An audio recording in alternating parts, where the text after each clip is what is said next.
ईश्वरो गुरुरात्मेति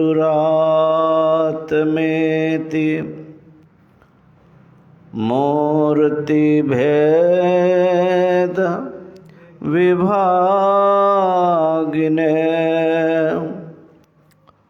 व्योमवद् व्याप्तदेहाय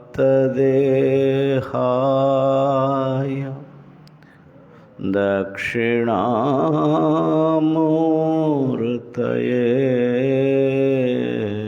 नमः। ॐ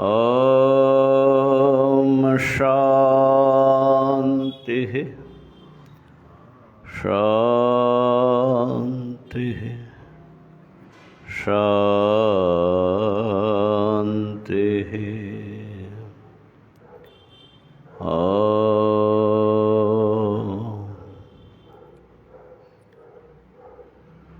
हरि ओम हरि ओम हरि ओम।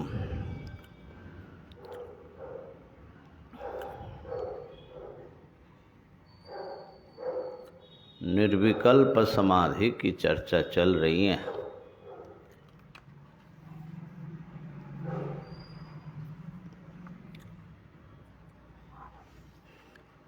ध्यान समाधि, निर्विकल्प समाधि। ये बात आई कि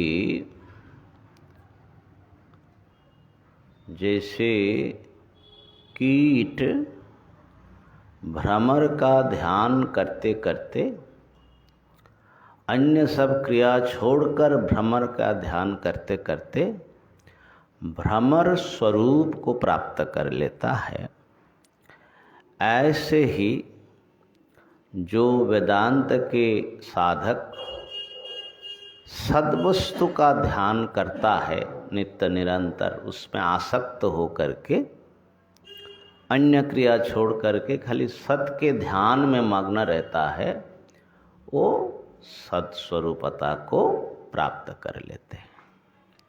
ये बात आई थी, ठीक है ना। सती सक्तो नरो याति, ये 359 नंबर। सद्भावम हे कनिष्ठया कीटको भ्रमरं ध्यायन् भ्रमरत्वाय कल्पते। उसी का अगले श्लोक में भी ऐसे ही बताया। 361 नंबर श्लोक देखिए। अतीव सूक्ष्मं परमात्मतत्त्वं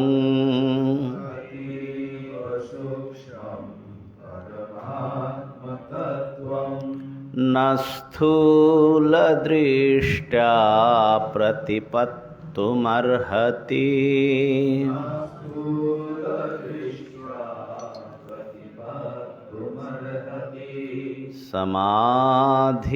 समाधिनात्यन्त सुसूक्ष्मवृत्त्या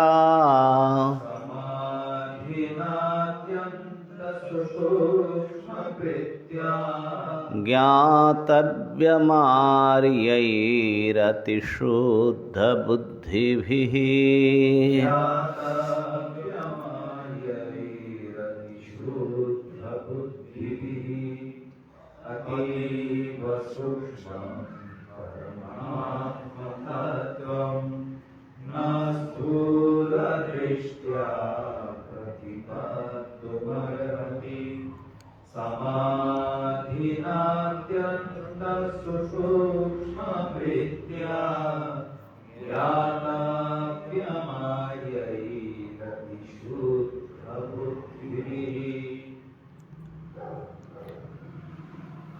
हाँ, परमात्म तत्वम अतीव सूक्ष्मम।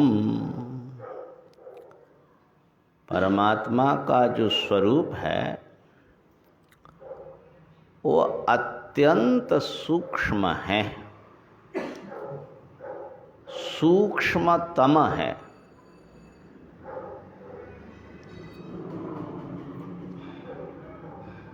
आकाश से भी सूक्ष्म है।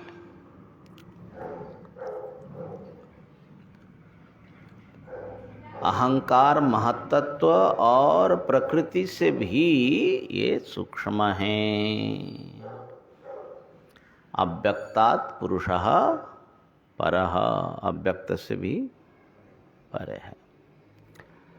तो इतना सूक्ष्म है कि उसमें इंद्रियों की गति तो है ही नहीं है, बल्कि अंतःकरण की भी सामान्य रूप से कोई गति उसमें नहीं है। तो परमात्मा तत्वम अतीव सूक्ष्मम स्थूल दृष्टया, जो स्थूल विषयक दृष्टि है, स्थूल वस्तु को देखने की जो हमारी दृष्टि है, दृष्टि माने अंतःकरण वृत्ति समझ लो, क्योंकि आखिर देखेगा तो अंतःकरण ही ना, आँखों से मन संयुक्त होगा तो मन से ही देखा जाएगा ना। तो इस स्थूल दृष्टि के द्वारा न प्रतिपत्तुम अर्हति, प्रतिपत्तुम न अर्हति माने जानने योग्य नहीं है। स्थूल दृष्टि के द्वारा अति सूक्ष्म परमात्मा वस्तु को कोई जान नहीं सकता। तो कैसे जाना जाए? समाधिना, समाधि के द्वारा अत्यंत सुसूक्ष्म वृत्तियाँ, समाधि के अभ्यास से जब अंतःकरण की वृत्ति सूक्ष्म में प्रवेश करने योग्य हो जाएगी। कैसी वृत्ति है? सूक्ष्म वृत्ति। सूक्ष्म भी पूरी तरह संतुष्ट नहीं है, सु लगाया, सुसूक्ष्म, अत्यंत सूक्ष्म। सु से भी संतुष्ट नहीं हो और अत्यंत पद लगाया, माने सूक्ष्म का भी दो विशेषण रख दिया, अत्यंत सूक्ष्म, हाँ, अत्यंत और अतिशय सूक्ष्म वृत्ति के द्वारा, माने अंतःकरण की वृत्ति सूक्ष्मतम जब होगी, उस वृत्ति के द्वारा, और किनको ये वृत्ति प्राप्त होगी? अति शुद्ध बुद्धि भी, जिनकी बुद्धि की शुद्धि अत्यंत हो चुकी है, माने अतिशय शुद्ध बुद्धि के साधक आर्यई ही, और जो सत्य मार्ग पर, वेद मार्ग पर, वेदांत मार्ग पर चलने वाले जो साधक हैं, ऐसे साधक के द्वारा समाधि के अभ्यास से अत्यंत सूक्ष्म वृत्ति रूप वृत्ति के द्वारा ये परमात्मा तत्व जाना जाता है। अत्यंत सुसूक्ष्म वृत्ति को ही हम लोग अखंड ब्रह्माकार वृत्ति कहते हैं। उसी वृत्ति से ये जाना जाता है। माने परमात्मा को देखने के लिए स्थूल दृष्टि पर्याप्त नहीं है, उसको सूक्ष्म करते रहना पड़ता है।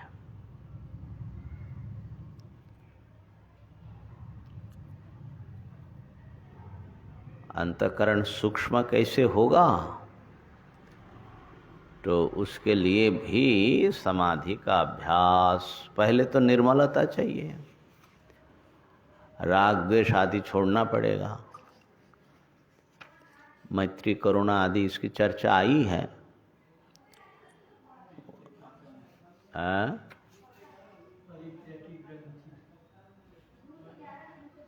नहीं, अंतःकरण को निर्मल करना, शुद्ध करना, काम क्रोध लोभ मोह से रहित करना पड़ता है। उसके लिए हाँ, उस ग्रंथियों को नष्ट करना पड़ता है। लेकिन उससे पहले वो तो ज्ञान के द्वारा नष्ट होगी। ज्ञान प्राप्ति के लिए क्या करना है, उसके लिए भी निर्मलता चाहिए ना। इसीलिए साधन चतुष्टय में जो बताया, विवेक, वैराग्य, षट संपत्ति, ये निर्मल मन के ही, शुद्ध मन के ही रूप है।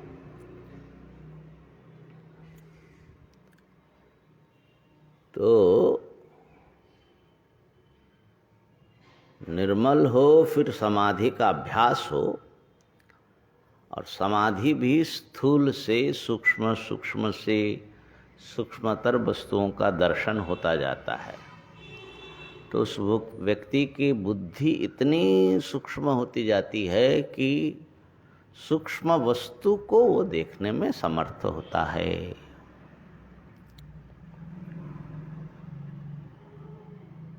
तो कठोपनिषद का एक प्रसिद्ध श्लोक है, एष सर्वेषु भूतेषु गूढ़ोत्मान प्रकाशते। ये जो आत्मा है सब भूतों में है, सब प्राणियों में, सब वस्तुओं में है, लेकिन गूढ़ रूप में है। गूढ़ माने छुपे हुए हैं।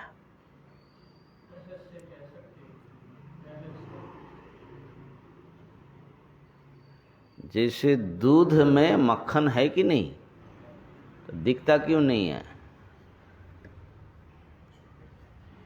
छुपा हुआ है, अप्रकट है। ऐसे गूढ़ रूप में हैं। ये दूध मक्खन वाला भी उपनिषद का ही दृष्टांत है।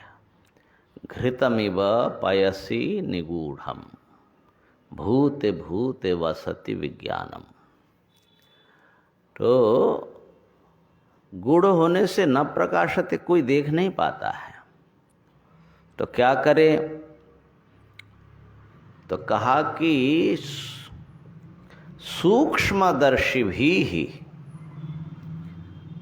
सूक्ष्मदर्शी गण, सूक्ष्मदर्शी किसको बोलते हैं? सूक्ष्म दर्शन करना जिनका शील है, स्वभाव है। दर्शी, यहाँ जो इन प्रत्यय लगा है, तो इन प्रत्यय जो है ऋणी ताच्छिल्य अर्थ में होता है। ताच्छिल्य माने उसके स्वभाव जिसका पड़ गया। तो ऐसे सूक्ष्मदर्शियों के द्वारा सूक्ष्मया बुद्धिया, उनकी जो सूक्ष्म बुद्धि है, और उस बुद्धि को भी जब उन्होंने अच्छी तरह एकाग्र कर लिया, माने उसका अभ्यास करते करते वो उस अग्र्या बुद्धि के द्वारा वो दिखाई पड़ता है, वो प्रकाशित होता है। तो सूक्ष्मदर्शी गण एकाग्र और सूक्ष्म बुद्धि के द्वारा इस आत्मा को दर्शन करते हैं। तो इस प्रकार से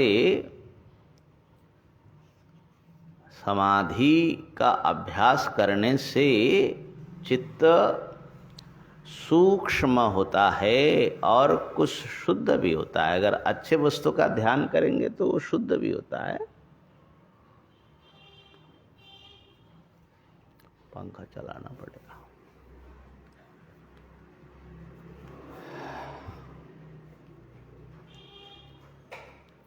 हरिओम। 362 देखिए। यथा सुवर्णं पुटपाकशोधितं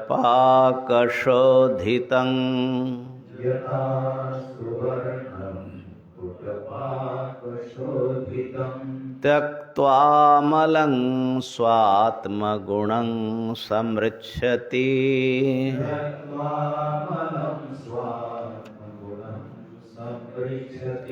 तथा मनः सत्वरजस्तमो मलं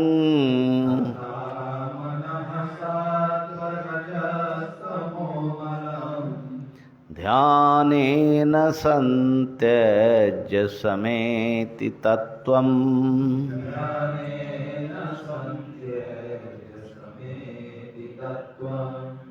यदा सुवर्णं पुटपाकशोधितं त्वत्त्वामलं स्वात्मगुणं संपृच्छति तथा मनः सत्वरजस्तमो मलं ध्यानेन संत्यज्य समेति तत्त्वम्।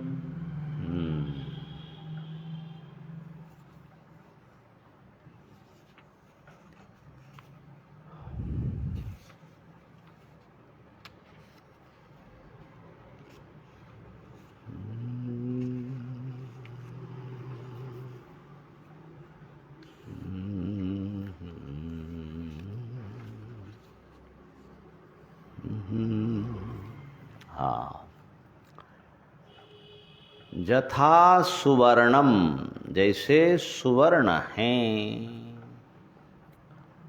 तो सुवर्ण को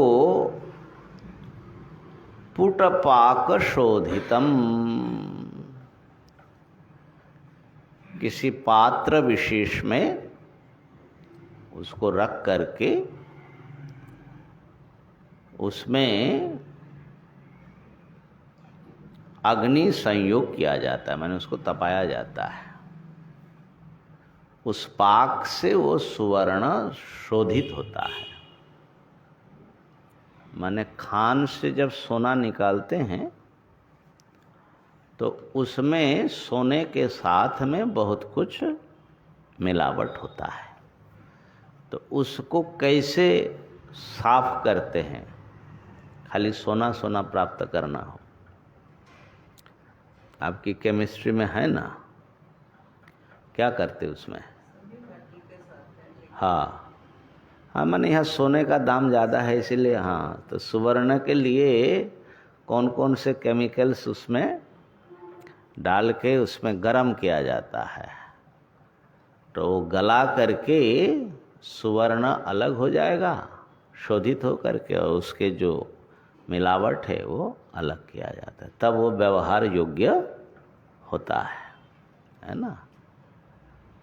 तो किसी भी धातु को जब धरती से निकालते हैं तो वो रॉ मटेरियल होता है। वो जो है रॉ को हिंदी में क्या बोलते हैं? कच्चा।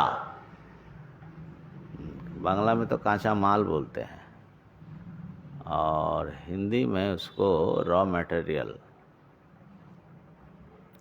पता नहीं क्या बोलते हैं। तो उसको ना अपरिशोधित, ये भी बांग्ला में ही बोलते हैं, अशोधित। अच्छा हाँ, तो पुराने ज़माने में हाँ, खनिज जो होता है वो अशोधित होता है ना। तो पुराने ज़माने में ऐसा लगता है कि बहुत बड़े बड़े वो नहीं होता था, फार्नेस ये सब बड़ा बड़ा नहीं होता था, कुछ पात्र होता था, उसमें डाल के फिर उसमें आग में उसको रखते थे, कुछ ऐसा पुटपाक शोधितम। तो उस पुट माने पात्र में जो पाक होता है, उस पाक के द्वारा उसको शोधित होने से मलंग त्यक्त्वा, वो सोना जो है अपने में जो मिलावट है मल, उसको त्याग करके स्वात्म गुणं समृच्छति, उसकी अपने जो गुण हैं उज्ज्वलता आदि सुवर्ण का, वो प्राप्त करता है। तथा मनः, उसी प्रकार हमारा जो मन है उसमें 3 प्रकार के मल है, सत्व रज तमो मलं। इन 3 प्रकार के मल को उसको छुड़ाना है तो क्या करना पड़ेगा? उसमें आग लगानी पड़ेगी। ध्यानेन, ध्यान रूप अग्नि से उसका पुटपाक होगा। तो उससे संत्यज्य, उसके द्वारा माने ध्यान के द्वारा ये तीनों मल त्याग करके तत्वम समेति, तत्व जो ब्रह्म वस्तु है, परमात्मा वस्तु है, उसके स्वरूप को प्राप्त करता है। तो इस प्रकार से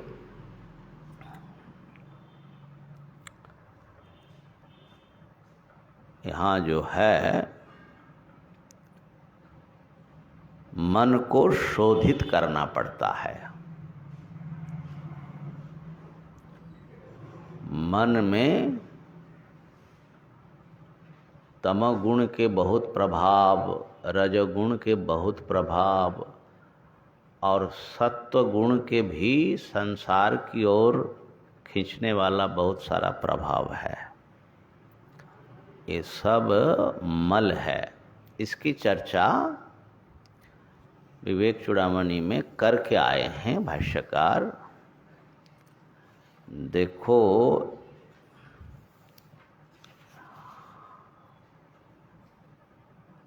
हाँ,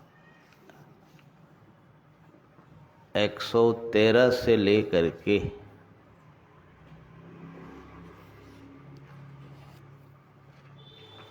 121 तक 3 गुणों के ऊपर पर्याप्त वहाँ विचार हुआ।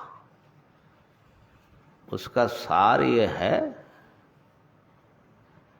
कि रजगुण जो है विक्षेप शक्ति है, इसी से जो है क्रिया, राग द्वेष, दुख, काम क्रोध लोभ, दंभ, असूया अहंकार, मत्सर, ये सब जो घोर सब वृत्तियां हैं हमारी,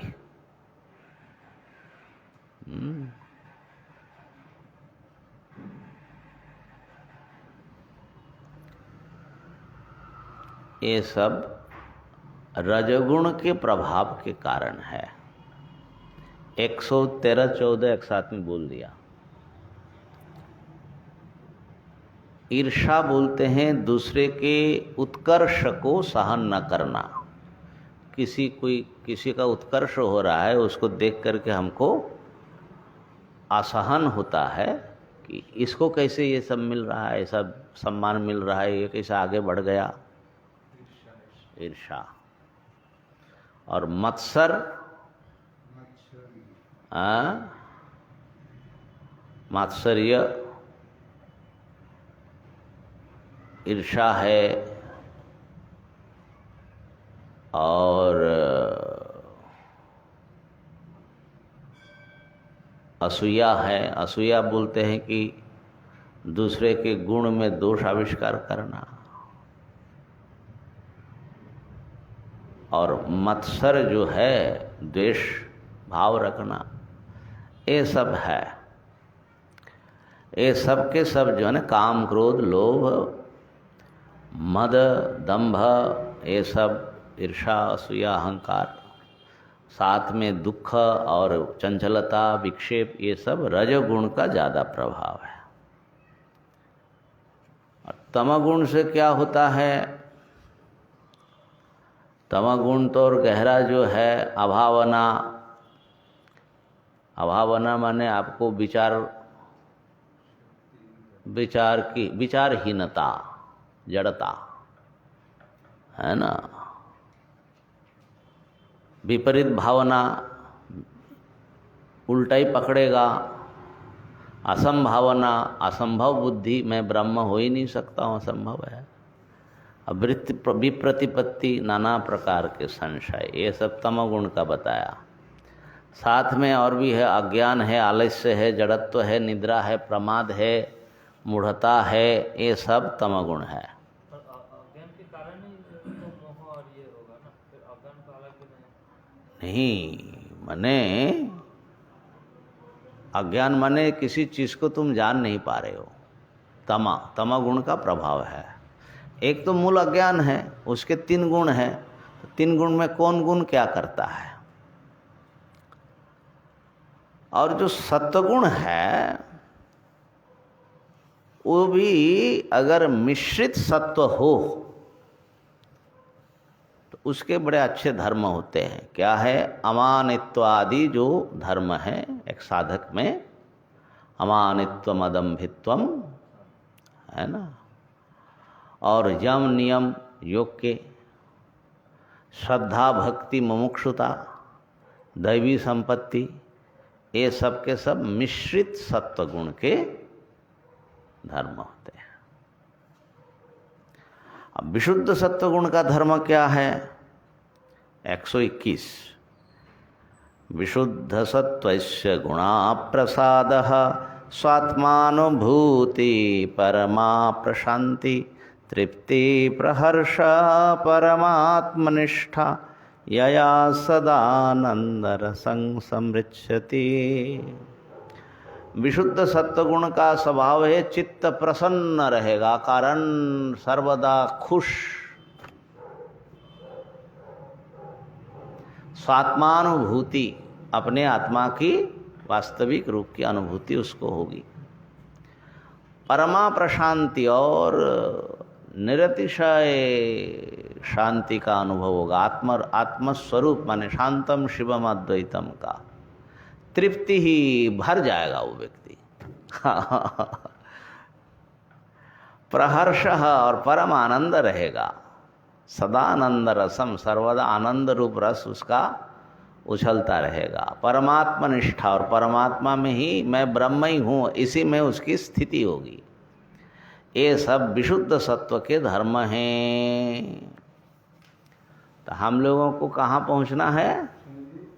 विशुद्ध सत्व का जो धर्म, आपने बोला ब्रह्म स्थिति के बारे में, तो ये 3 गुण के अंदर रहेगी, तो विशुद्ध सत्व तो एक गुण है, तो इसमें रहकर भी ब्रह्म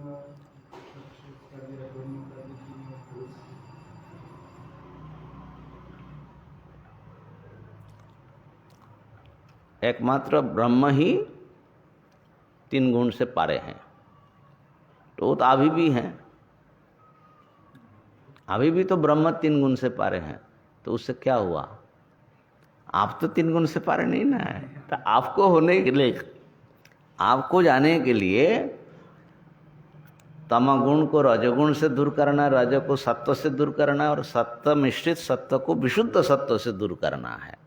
आपका अंतःकरण विशुद्ध सत्व गुण से संपन्न होगा, तब वो ब्रह्म को जान पाएगा, ये बता रहे हैं। तो ये सब जो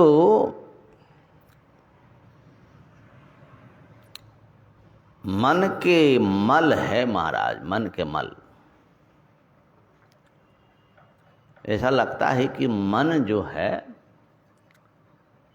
विशुद्ध सत्व गुण से बना है,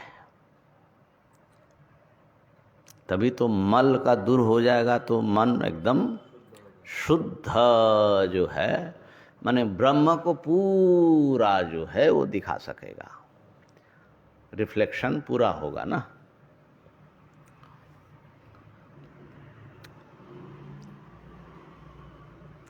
और उसके लिए ध्यान की बहुत आवश्यकता है, ध्यान के द्वारा वो होता है।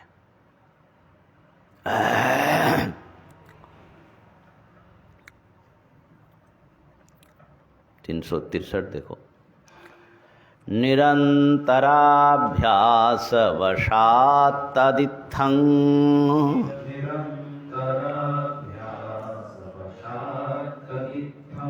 पक्वं मनो ब्रह्मणि लीयते यदा।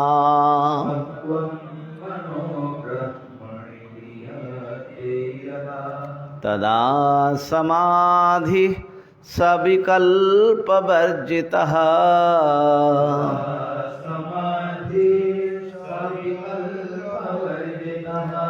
स्वतोद्वयानन्दरसानुभावकः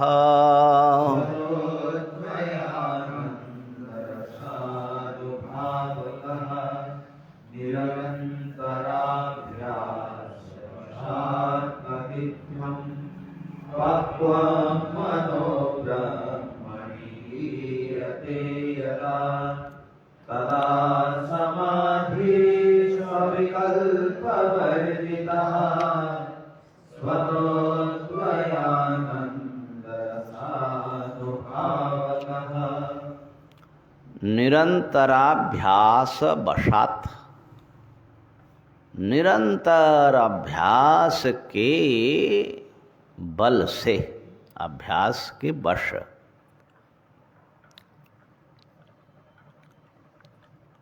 अभ्यास योग युक्तेन चेतसा नान्यगामिना, भगवान श्री कृष्ण बोलते हैं 8वें अध्याय में। अभ्यास योग से युक्त, उसका एक बल होता है। वो बल जब मिलता है, योग बल, योग का एक बड़ा बल होता है। क्या होता है उस बल से?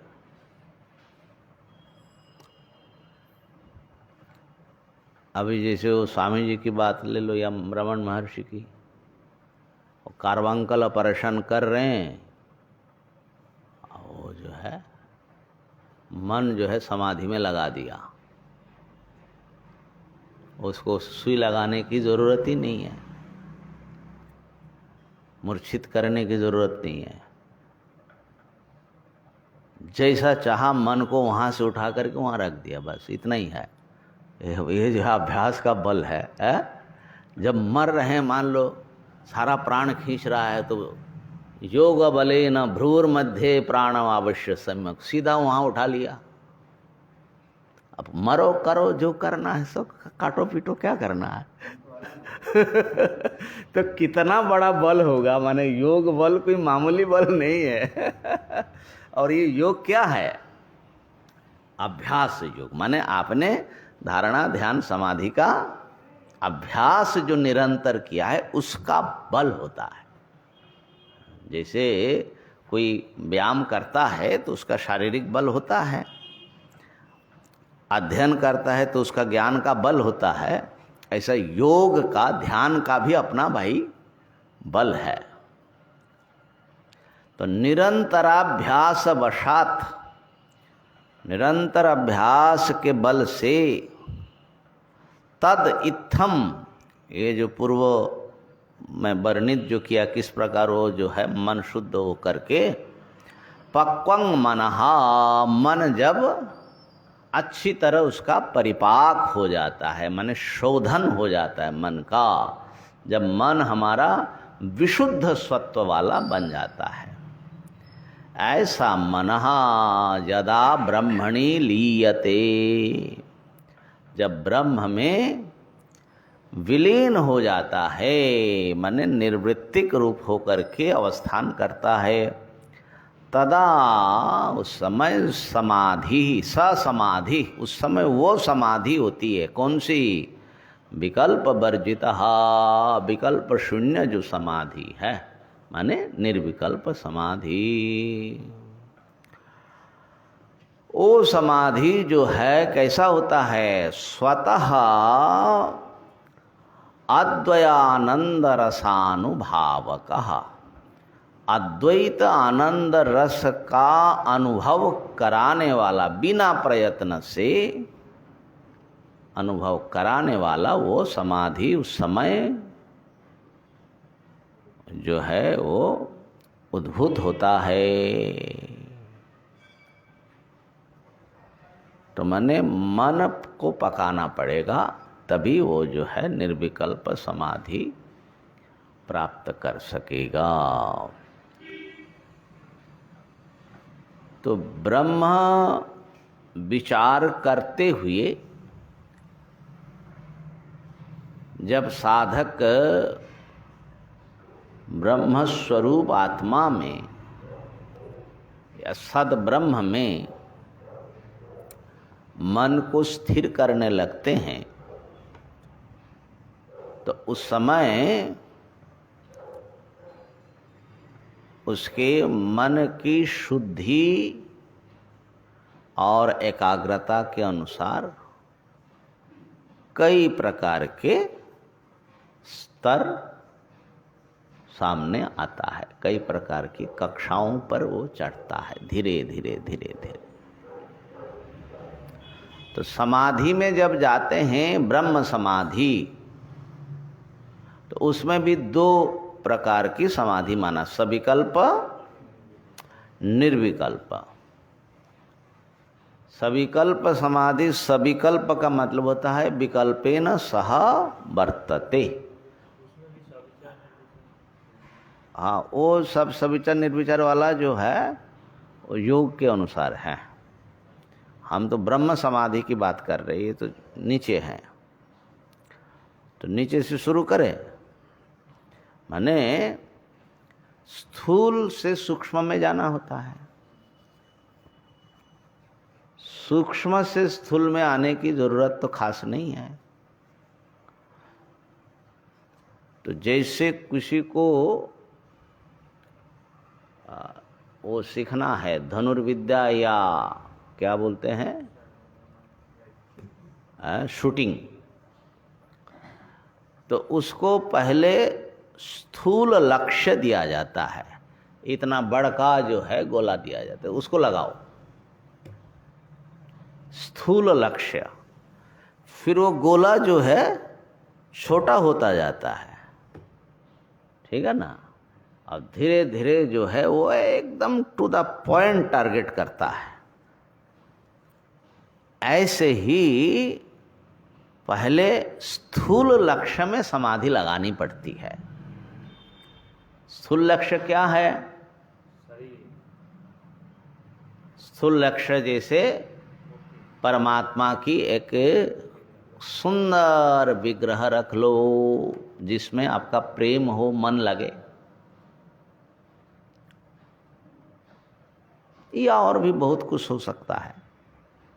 भगवान का नाम भी ध्येय वस्तु हो जाता है।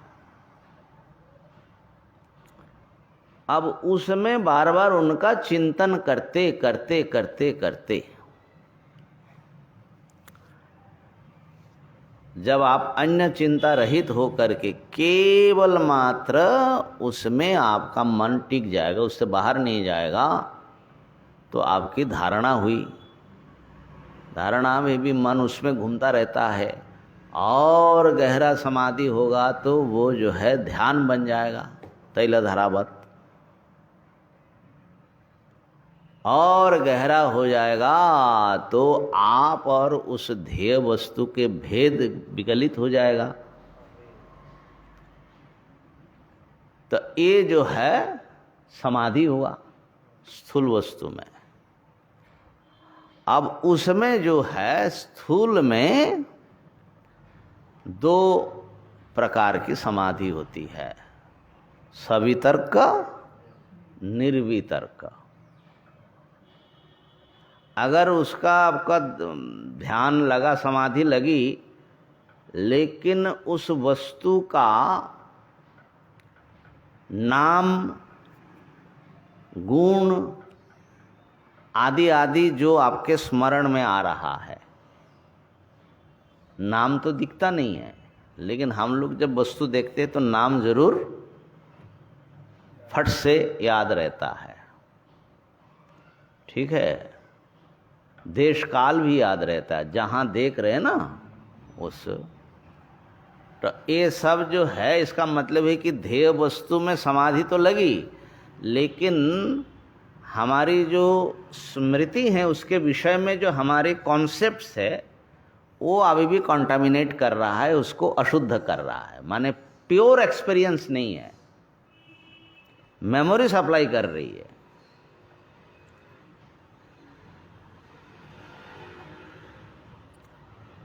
तो वो वितर्क समाधि माना जाएगा।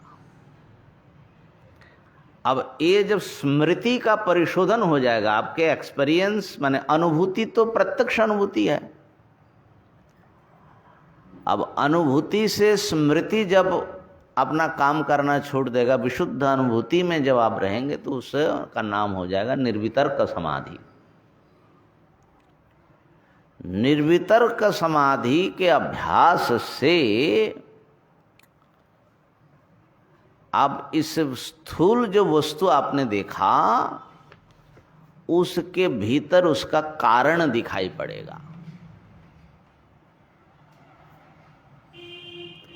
तो पंचभूत को लेकर के जब हम समाधि लगाते हैं, स्थूल पंचभूत या भौतिक, तो सवितर्क और निर्वितर्क।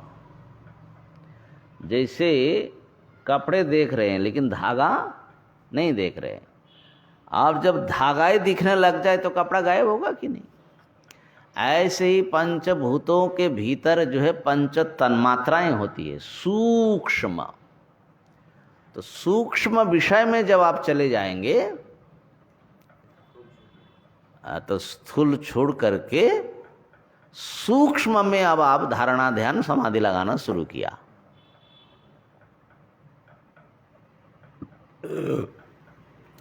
वहां पर भी दो प्रकार समाधि होगी, उसका नाम दिया सविचार निर्विचार।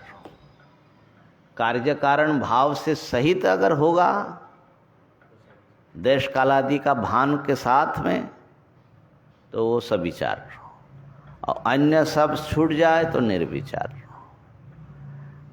ऐसा करते करते हाँ भीतर का विचार, अब फिर इंद्रियों में समाधि लगाएगा। अहम तत्व में समाधि लगाएगा। इंद्रिया जो है सत्व प्रधान होने से बड़ा आनंद आएगा, उस आनंद में समाधि लगाएगा, सानंद समाधि, सास्मित समाधि। और वहाँ पर जो है महतत्व आदि हो गया सास्मित में, अस्मिता में ये सब आ जाता है। और फिर जो है वो ज्ञाता में समाधि लगाएगा तो सास्मित हो जाएगा।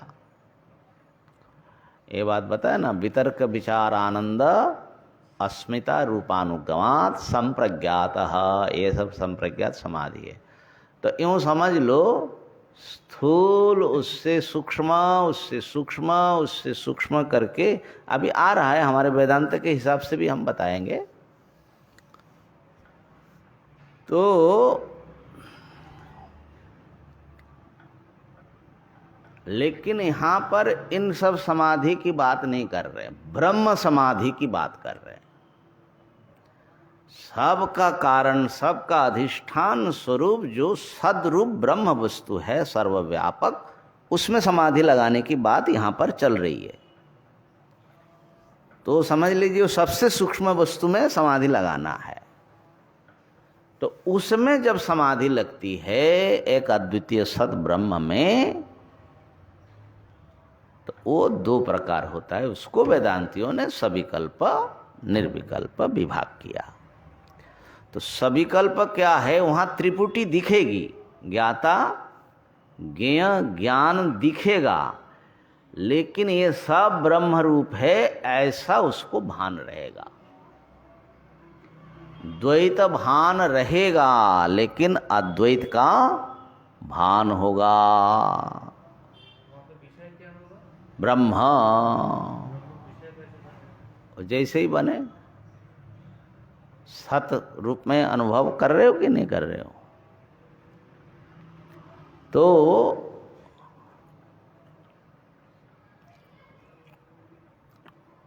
जैसे मृद गज, गज का हाथी मिट्टी का बनाया हुआ हाथी, बड़का हाथी बनाया, लेकिन हाथी का भान होने पर भी ये मिट्टी है इसका भान रहता है। मृद गज भान जैसे होते हैं ऐसे ही ये सब ब्रह्म रूप जगत है, ब्रह्ममय जगत है, ब्रह्ममयानंद हो जाएगा, है ना। जगत दिखेगा लेकिन ब्रह्म रूप में दिखेगा। ये इसकी विशेषता है। सर्वत्र ब्रह्म दर्शन होगा, हाँ, सविकल्प समाधि, लेकिन द्वैत का भान सहित। और जब ये द्वैत का भान छूट जाएगा, केवल ब्रह्म भान रहेगा, त्रिपुटी नहीं रहेगी, ज्ञाता ज्ञेय ज्ञान नहीं रहेगा, एक अखंड वस्तु मात्र रहेगा, उसको बोलते हैं निर्विकल्प समाधि। इसीलिए निर्विकल्प माने विकल्पो निर्गतो यस्मात्, जिससे विकल्प निकल गया। ठीक है। और महाराज वो तो ऐसा आनंद का अनुभव कराएगा, अद्वयानंद रसानुभावक। समाधि बहुत आनंद अनुभूति कराने वाला होता है। मन जितना शांत होता है उतना ही वो जो है आनंद का, शांति का, आनंद का अनुभव करता है। मन की शांति ही तो शांति है, मन की चंचलता ही तो अशांति है। तो इस प्रकार से निर्विकल्प समाधि होगी।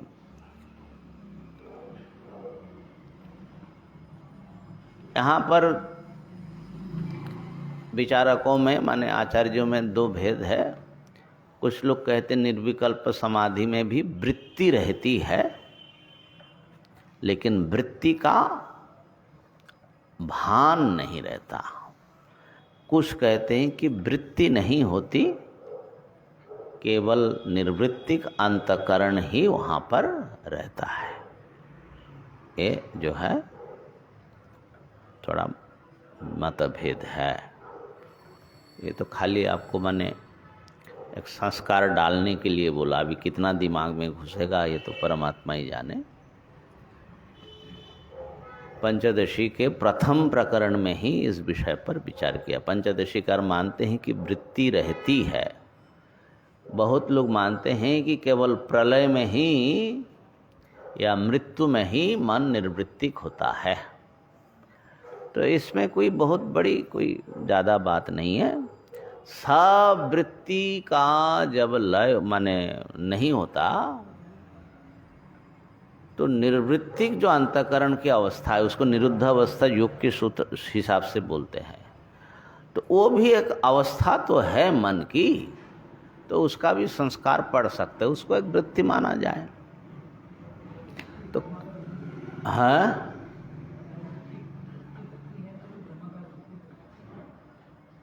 वृत्ति होती है और ब्रह्माकार वृत्ति भी हो सकती है अगर ज्ञानपूर्वक समाधि लगी तो।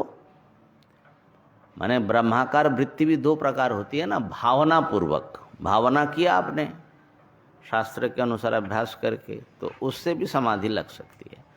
तो वहाँ पर अज्ञान अभी विद्यमान है, और इसका अभ्यास से जब ये सारे प्रतिबंध रहित हो जाएगा तब जो ज्ञान होगा, अज्ञान नष्ट हो जाएगा। उस ज्ञानी भी निर्विकल्पक समाधि लगा सकता है। उनकी समाधि और अज्ञानी की समाधि में अंतर होगा कि नहीं होगा? है तो दोनों ही निर्विकल्प समाधि।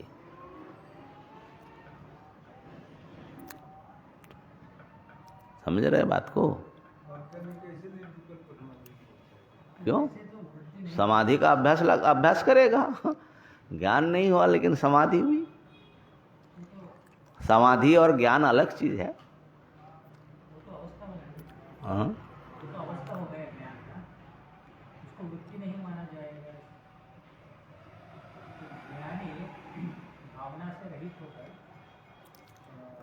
समाधि लगाएगा तो वो तो वृत्ति से रहित है।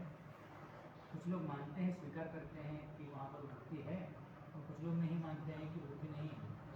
तो जो वृत्ति मानते हैं वो तो भावना से युक्त होकर के वृत्ति मान रहे हैं, वो तो ज्ञान का पराकाष्ठा नहीं है। जो भावना से रहित होकर के वास्तविक जो ज्ञान है वहाँ पर वृत्ति मानेंगे तो वो ज्ञान का स्वरूप है, वृत्ति तो नहीं होगा।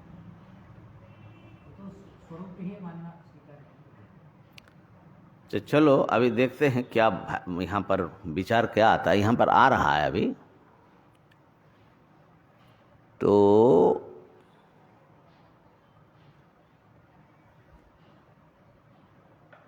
निर्विकल्प समाधि का अभ्यास करने से, निर्विकल्प समाधि का साधन है सविकल्प समाधि। पहले सविकल्प लगाओ। सविकल्प समाधि का साधन है निधिध्यासन, उसका साधन है मनन, उसका साधन है श्रवण। तो ये सब क्रम है। हम लोग तो अंतिम स्थितियों का माने वर्णन कर रहे हैं। तो समाधि का जब अभ्यास करते हैं तब उसका क्या होता है, व्यक्ति के सारे दोष मल सब निरस्त हो जाता है। फिर सर्वत्र सहज रूप से ब्रह्म की स्फूर्ति, अद्वैत तत्व की स्फूर्ति हो जाती है, सर्वात्मा भाव की स्फूर्ति हो जाती है। ये बात है, ठीक है ना।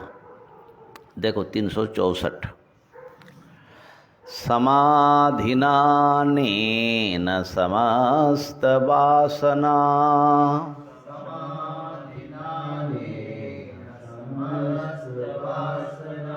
ग्रंथेर्विनाशोऽखिल कर्मनाशः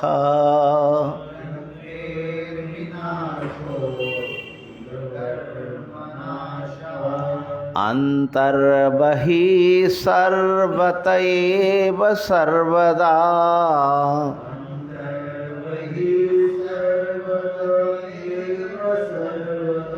स्वरूप विस्फूर्तिरजत न तस्यात्।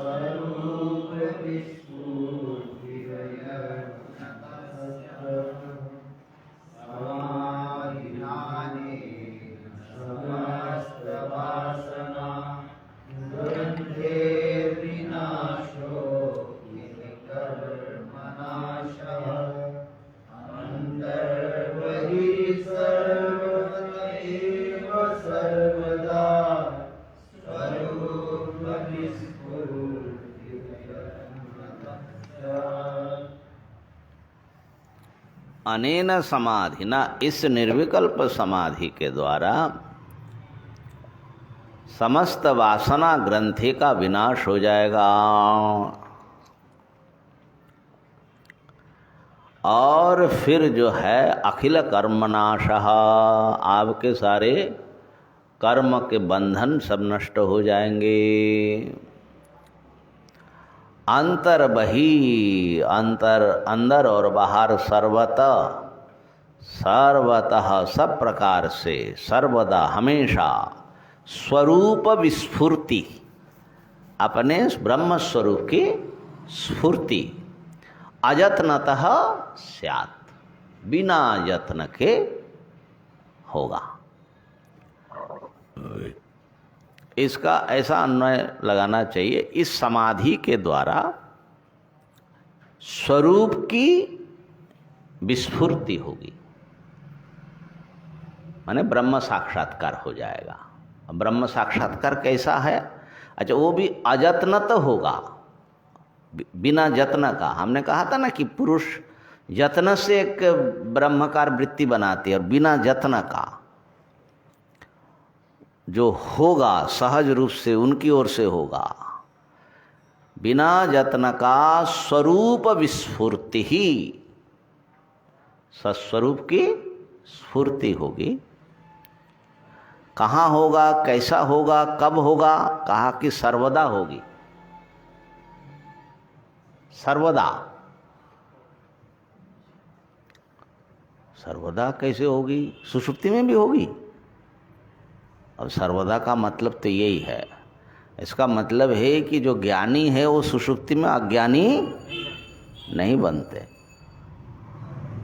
क्यों? वो अंतकरण के द्वारा नहीं ना होता है भाई। क्योंकि वो तो आत्मस्वरूप की विस्फूर्ति है ना, आवरण नष्ट हो गया उसका। सुषुप्ति तो हाँ, हम लोग तो बहुत ऊपर चले गए। नहीं, ठीक है।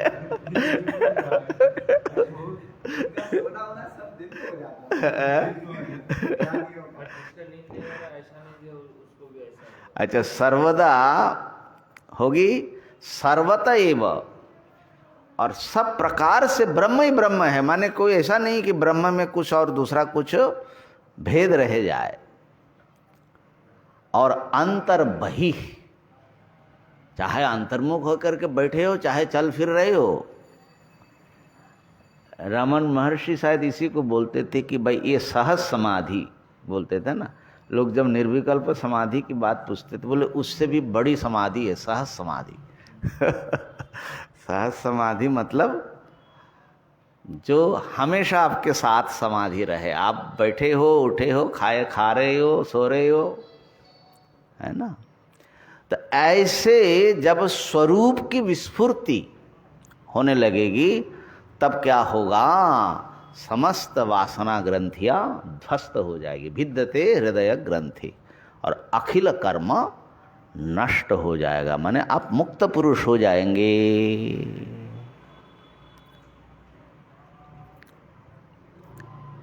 कैसा है भाई, अजत्नता। हाँ, इसलिए कभी कभी उसको स्मृति हो सकती है, हाँ, अपने आप ही आके धक्का दे सकते हैं। रजोगुण में जो है, सतोगुण में जो है, साधना करके जिनको ज्ञान हुआ है, हाँ। स्मृति होने पर भी अपने आप स्मृति हो जाएगा। नहीं, वो नहीं बता रहे यहाँ पर, ऐसा मत लगाओ। नहीं समझा, ऐसा नहीं लग रहा। हाँ, जो होने वाला है इनिशियल, बाद में भी जब होगा हाँ। तो अपने आप ही वो स्मृति। माने जब तक ब्रह्म साक्षात्कार नहीं होता तब तक तो ब्रह्माकारा वृत्ति बनाने के लिए मेहनत करनी पड़ती है। और जब ब्रह्म साक्षात्कार हो गया तो फिर वो जो है ऐसा चकाचक हो जाता है कि फिर कभी अस्फूर्ति होती नहीं। कुछ करना सिर्फ नहीं रह जाता है। हाँ, वृत्ति बनाना कुछ भी करना। अब ब्रह्म को क्या करना है भाई, है ना। अभी हो गया, जब व्यवहार में आएंगे तो व्यवहार में पड़ेंगे। तब तक तो स्मृति होगी कि जब तक व्यवहार में है। फिर उनको स्मृति करने की भी आवश्यकता नहीं होगी कि वो आए से उनको उनके साथ फिर जुड़ जाएगा। वो अपने आप कार्य निवृत्त होने के बाद, क्योंकि उनके साथ में ही वो सदा रहता है। कार्य से निवृत्त होने के बाद अपने आप फिर जुड़ जाएगा। नहीं नहीं, वो बात नहीं, तुम तो दूसरी बात कर रहे हो बार बार। आपको ऐसा लगता है कि कार्य के समय थोड़ा सा दब जाएगा, तो जब दबेगा ही नहीं, जब विस्मृति नहीं है, फिर स्मृति कैसे हो जाएगी। विस्मृति हुआ ही नहीं कभी। हम तो उनकी बात कर रहे हैं जहां पर सर्वदा ही स्वरूप स्फूर्ति बनी हुई है। इसको ध्रुवा स्मृति भी बोलते हैं बहुत जगह पर। ध्रुवा स्मृति, ध्रुव, कोई भी स्मृति ध्रुव नहीं होती है, लेकिन उसको कहने के लिए ध्रुव स्मृति। हाँ हाँ, तो इस प्रकार अब इसकी महिमा निर्विकल्प समाधि के अभ्यास के कारण ऐसा हुआ, तो उसकी महिमा वर्णन कर रहे हैं। 365वां श्लोक देखो। श्रुते शतगुणं विद्यान् मननं मननादपि निदिध्यासं लक्षगुणम् अनन्तं निर्विकल्पकम्। श्रुते शतगुणं विद्वान् मननं मननादपि निदिध्यासं लक्षगुणम् अनन्तं निर्विकल्पकम्। श्रुते है माने श्रवण से, शतगुण 100 गुणा अधिक श्रेष्ठ मननम विद्यात, मनन को जानना। श्रवण से मनन 100 गुना अधिक श्रेष्ठ हैं, क्योंकि मनन से ही सारे संशय की निवृत्ति होती है। और खास करके जो आस्था आती है वो मनन से आती है। तो अभी जैसे श्रुति ने कहा अद्वैतम, द्वैत नहीं है, ऐसा स्वरूप ब्रह्म का जहाँ पर द्वैत नहीं है। तो हमने एक बार पूछा किसी महात्मा से कि भाई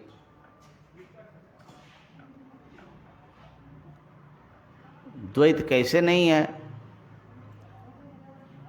द्वैत तो अनुभव में आ रहा है। बोले ये सब तो मिथ्या है, श्रुति कह दिया। अरे भाई मिथ्या है लेकिन दिखता तो है, तो द्वैत तो हुआ। बोले श्रुति कह दिया, इसमें क्या विचार करना है। माने युक्ति से उसका समर्थन कितना महत्वपूर्ण है वो समझते ही नहीं है, शास्त्र ने बता दिया। एक बार जो है एक विचार चल रहा था, ये सामान्य विचार, देह से आत्मा भिन्न है, ये कैसे समझे। तो बहुत वर्ष पहले, हम तो छोटे बच्चे जैसे थे, तो एक बड़े अच्छे व्यक्ति माने भक्त, उन्होंने कहा गीता जी कह रहे हैं कि देह अलग है, आत्मा अलग है, बात खत्म हो गई। इतना बहस की क्या बात है, तुम लोग इसके पीछे क्या पड़े हो। आत्मा है, देह से भिन्न है, देह से भिन्न है आत्मा, लेकिन वो समझ में नहीं आता है, शास्त्र ने तो बताया। बोले इतना तर्क वितर्क की जरूरत नहीं है, बस शास्त्र ने बताया हो गया। हाँ, देह से आत्मा भिन्न है, बस अच्छी बात है। माने श्रद्धा एक अच्छी बात होती है। नहीं, अंधश्रद्धा भी नहीं कह सकते, शास्त्र के अनुसार श्रद्धा है, तो अंध भी नहीं है सर्वथा। अनुभव तो बड़ी दूर की बात कह दिया आपने, समझ ही नहीं है, माने मनन ही नहीं किया ना। इसीलिए हम कह रहे हैं कि श्रवण जनित जो ज्ञान है, उससे मनन पूर्वक जब आपने ठीक ठीक अपने बुद्धि में, दिल में बैठा लिया बात को, उसका ज्ञान जो है दृढ़ होता है। कि श्रवण जनित ज्ञान कभी कभी गड़बड़ कर सकता है। कैसे? किसी माने व्यक्ति ने कहा, जिनको आप विश्वास करते हो, कि वहाँ बहुत बड़ा भारी सांप देखा। दूसरा व्यक्ति भी आया, कहा कि आपने सांप देखा। बोले ना, वहाँ कोई सांप उप तो है नहीं। दोनों ही को आप प्रामाणिक मानते हो, अब क्या करोगे? संशय में पड़ोगे, दोनों विरुद्ध श्रवण हुआ। ऐसे ही उपनिषद में कितनी बातें हैं, आत्मा से ईश्वर भिन्न है, ईश्वर से आत्मा भिन्न है, ऐसी भी बातें, दो पक्षी है, फलाना ठिकाना। खाली श्रवण से काम कैसे चलेगा? सैकड़ों संशय। अनुभव भी अलग बताते हैं, जगत को मिथ्या बता रहे हैं और जगत सत्य है। अनुभव में फर्क पड़ जाता है। और शास्त्र भी अनेक है, और सभी उपनिषद से जुड़ा हुआ, वेद से, सब वैदिक है। वेद मानते हुए मीमांसक कहते कि ईश्वर ही नहीं है। वेद माने बड़े वैदिक, कर्मकांड करने वाला। अब क्या करोगे? तो थोड़ा मनन भी चाहिए, खाली श्रवण से कैसे काम चलेगा। किसी ने कहा देखो वहाँ पर आग लगी है, आपने सुना, ज्ञान तो हुआ, और प्रामाणिक व्यक्ति ने कहा तो प्रामाणिक ज्ञान ही होगा। लेकिन आपने देखा कि धुआं इतना उठ रहा है, तो भाई बिना आग का तो धुआं नहीं हो सकता। अब धुआं देख करके अनुमान से, तर्क से जो आपने ज्ञान किया वो उससे मजबूत है। क्यों मजबूत है? क्यों? वो अपने अनुभवों से आधारित जो तर्क हैं उसके अनुसार वो ज्ञान हुआ। वो ज्ञान जो है दूसरे ने जो बताया, ज्ञान दूसरे को है, उससे सेकंड हैंड नॉलेज आपको हुआ। दूसरे का ज्ञान आपने उधार लिया है, वो उतना मजबूत नहीं होगा। और आपने स्वयं धुआं देख करके, क्योंकि बहुत बार ऐसा धुआं देख करके अग्नि आपने देखा, बिना आग का धुआं नहीं होगा, और उससे अपने अनुभव से, युक्ति से जब आपने देखा, ज्ञान प्राप्त किया, तो उसमें एक दृढ़ता आएगी। इसलिए आत्मविश्वास उससे आता है। शास्त्र पढ़ के आपने कुछ मन में बैठाया, लेकिन दूसरा आकर के थोड़ा हिलाएगा, सब गड़बड़ा जाएगा। अरे वहाँ तो ऐसा बता रहे, वहाँ तो ऐसा बता रहे। ठीक है ना? आत्मविश्वास जो मनन, इसलिए श्रवण से 100 गुण मनन श्रेष्ठ है। 100 गुण, लेकिन मनन से निधिध्यासन 1,00,000 गुण श्रेष्ठ हैं। बहुत ज्यादा ही बढ़ा दिया। लक्ष्य में पहुंच गया महाराज। क्यों? क्योंकि निधिध्यासन में समस्त द्वैत प्रत्ययों से रहित हो करके, बड़े अंतर्मुख हो करके आप अपने आत्म स्वरूप के पास पहुंचते हैं। तो उसकी जो शांति और उसकी जो क्लैरिटी, माने स्पष्टता, खाली परोक्ष कथाभिधान करने वालों में नहीं होता है। संशय तो मिटा, लेकिन परोक्ष रह गया। निश्चय हुआ नहीं मनन से। अब निधिध्यासन जो है परोक्षता से, परोक्ष से अपरोक्ष की ओर यात्रा है। तो जब आप अपने जीव भाव को मैं ब्रह्म नहीं हूं, इस विपरीत बुद्धि को आप जब काटने में समर्थ हो रहे, तो आपका ज्ञान क्या हो रहा है? और ज्यादा मजबूत हो रहा है। निधिध्यासम 1,00,000 गुणम। और निर्विकल्प कितना श्रेष्ठ है महाराज? बोले उसका तो क्या कोई संख्या नहीं है। अनंतम निर्विकल्पकम। इसीलिए सब लोग निर्विकल्प समाधि रट लगाते रहते हैं। ये सब हमारे आचार्य जी ने सिखाया है, विवेक चूड़ामणि से सुनाया उनाया होगा, बस रट लगाया हुआ है, निर्विकल्प समाधि लगानी है। लेकिन रास्ता ये है, ये भी समझ लो। अब जिसने श्रवण ही नहीं किया, तो वो निर्विकल्प समाधि होगी कि नहीं होगी उसकी? अरे कोई समाधि नहीं होगी निर्विकल्प समाधि। तो लेकिन यहाँ एक ध्यान रखना कि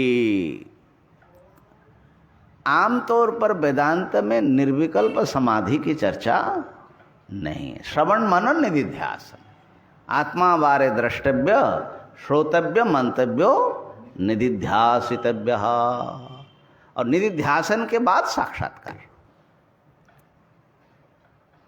यहाँ पर जो है थोड़ा अलग बात मालूम पड़ रही है। हाँ, अनंत श्रेष्ठ बात, अनंत गुणा निधिध्यासन से किए जा रहे। तो इसका समाधान यही है कि निधिध्यासन की जो विभिन्न परिपक्व अवस्था है, माने निधिध्यासन का आरंभ और साक्षात्कार के पूर्व तक जो निधिध्यासन की अवस्थाएं हैं, उसी में से विभाग करके ये सब समाधि, सविकल्प समाधि और निर्विकल्प समाधि, ये समझना चाहिए। ध्यान में आई बात ना? क्या बताना चाह रहा हूँ, माने निधिध्यासन के अंतर्गत करके ही निर्विकल्प समाधि को उपनिषदों में उसको खाली निधिध्यासन शब्द से कहा। यहाँ पर थोड़ी निधिध्यासन के अपक्व स्थिति और परिपक्व स्थिति को समझाने के लिए अलग करके बताया। तो कोई माने विरुद्धता नहीं है। ठीक हो गया ना? माने निधिध्यासन के अंतर्गत ही माना जाए उसको, खाली एकाग्रता के अंतर से। तो इस प्रकार से, क्योंकि निर्विकल्प समाधि अनंत गुण श्रेष्ठ बताया, लेकिन पहले बताया निर्विकल्प समाधि का भी निरंतर अभ्यास करना पड़ेगा, तब जा कर के साक्षात्कार होगा। तो पहली बार निर्विकल्प समाधि लगेगी तो थोड़ी देर के लिए लगेगी, लेकिन वो संस्कार जो है डालेगी। फिर दोबारा लगाओगे तो थोड़ा लंबा चलेगा, तिबारा लगाओगे तो और लंबा चलेगा। ऐसा सब होता है समाधि का भी, है ना। काल से पता लगता है कि समाधि संस्कार कितना मन पर, क्योंकि आप उठ करके आ रहे हैं अपने आप से, इसका मतलब चंचलता का संस्कार जो है प्रबल है। ठीक है। तो जब पर्याप्त अभ्यास हो जाएगा तब सारे संस्कार, द्वैत संस्कार, ये जो है कह रहे हैं कि इसको धर्ममेघ समाधि भी कहते हैं। और ऐसे निर्विकल्प समाधि जिसको लगी उसको जो है अनंत पुण्य का, माने संख्या नहीं कर सकते ऐसे पुण्य की वर्षात होती है उसके ऊपर। धर्म मेघ माने जैसे बादल वर्षा करता है, ऐसे ही वो जो धर्म मेघ समाधि धर्म की वर्षा करती है। बिना कुछ किए ही अनंत पुण्य पुंज जो है उस साधक को प्राप्त होता है। वर्षतीश यतो धर्म्यामृत धारा सहस्रश, ये पंचदशी के प्रथम प्रकरण की बात सुना रहा हूँ, समझे, तत्व विवेक प्रकरण में। और अमुना वासना जाले निशेष प्रविलापिते, इस धर्ममेघ समाधि या निर्विकल्प जो समाधि निधिध्यासन का चरम रूप जो है, इसी को ब्रह्मनिष्ठा भी बोलते हैं। हाँ, ये योग सूत्र में भी आया धर्ममेघ समाधि। इससे जो है वासनाओं का संजाल, माने भीतर से जो संसार के प्रति जो है ना वो आसक्ति बड़ी गहरी तक चली जाती है ना। लेकिन ये जो समाधि है इससे सारा उखाड़ फेंक जाता है। निशेष प्रविलापित, सारी वासनाएं उसकी बिल्कुल हमेशा के लिए समाप्त हो जाता है। तब जाकर के करामलकबद बोधम अपरोक्षम प्रसूयते, हाथ में आंवला जैसा अपरोक्ष ब्रह्म साक्षात्कार उसके हाथ में मुट्ठी में वो आता है। ठीक है। तो इसलिए निर्विकल्प समाधि का अभ्यास करिए, क्योंकि उससे आपके हाथ की मुट्ठी में आंवला आ जाएगी। माने आपकी जो स्वरूप स्फूर्ति है बिना यत्न का सर्वत्र सर्वदा अंदर बाहर ब्रह्म ब्रह्म ब्रह्म ब्रह्म हो जाएगा। अनंतम निर्विकल्पकम।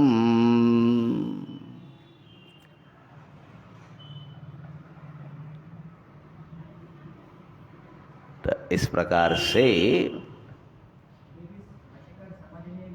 हाँ नहीं, समाधि में तो ले जाना है, तभी तो अपरोक्ष साक्षात्कार होगा ना। चाहे आगे का देख लो, निर्विकल्पक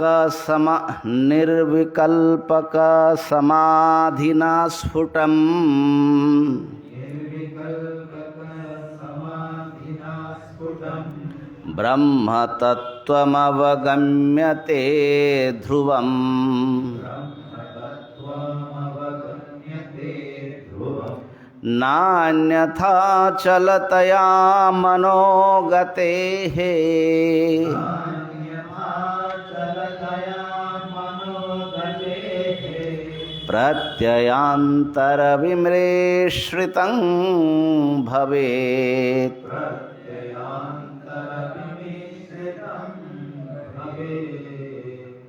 निर्विकल्पकसमाधिना स्फुटम् ब्रह्मतत्त्वमवगम्यते ध्रुवम् नान्यथा चलतया मनोगतेः प्रत्ययान्तरविनिश्रितं भवेत्।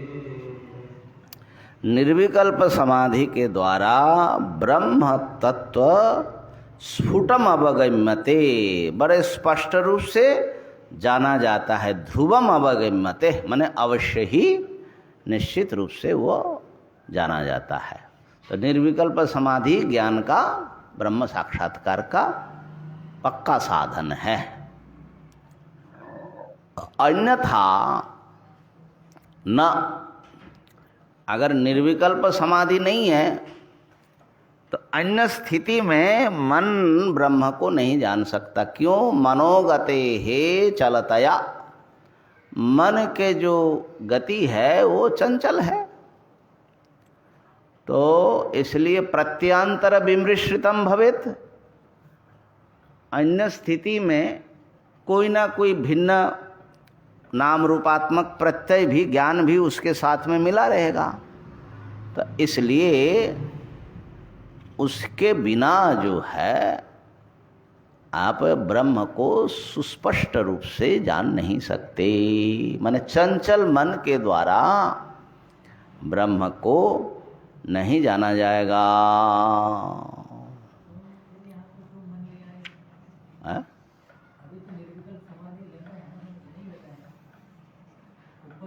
निर्विकल्प समाधि किसको लगेगा?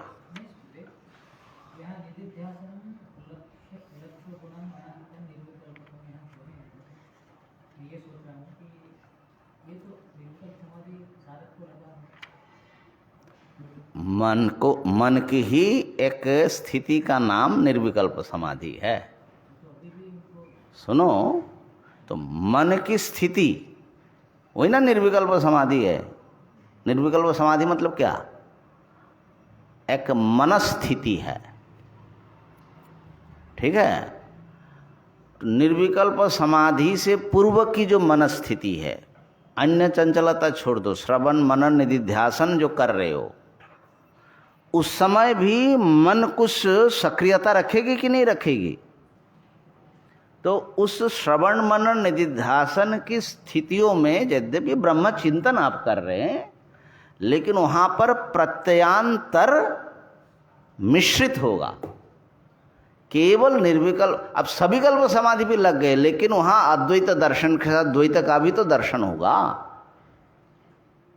माने मिट्टी को देख रहे लेकिन आकार का भी भान हो रहा है, मृत गज जैसे कह रहे थे। तो इसलिए अन्य किसी भी दशा में त्रिपुटी का भान रहेगा ही, तो प्रत्यांतर विमृश्रित होगा, शुद्ध ब्रह्म का आपको अनुभव उस स्थिति में नहीं होगा। इसीलिए निर्विकल्प समाधि की आवश्यकता है, जहाँ पर और कोई प्रत्यय नहीं रहेगा, केवल ब्रह्म ही ब्रह्म रहेगा। तो जा करके ऐसे समाधि के द्वारा तब जा करके ब्रह्म तत्व परिस्फुट रूप से जाना जाता है। अब कैसे निर्विकल्प समाधि लगाएंगे, उसके साधना क्या है, उसका भी वर्णन कर रहे हैं, आगे कल हम देखेंगे।